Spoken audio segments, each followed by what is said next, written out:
Hello, আসসালামু আলাইকুম। আমি রিপোর্টার ইন্তাজুল হক। আজকে এই গলিপাড়ায় এক চাচির মেয়ে প্রেম করে পালিয়ে গিয়েছে। চলুন আমরা চাচির কাছে যেয়ে চাচি কি বলে আমরা শুনবো।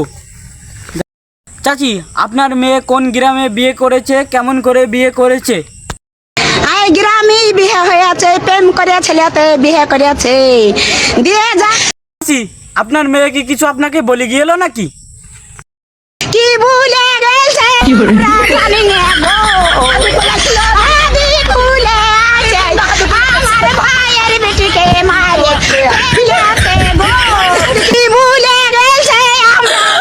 চাচি, মেয়ের বান্ধবীদের নাম কি? সুরাইয়া সুলতানা, বাড়ি বটনাবাজ, মেহেদি পাড়ায় বিয়ে হয়েছে 2 বছর হলো। শ্বশুরালো দেখি বিটে মরে গেল। ভালো ভালো ভালো ভালো ভালো অতি পয়সা লাগে।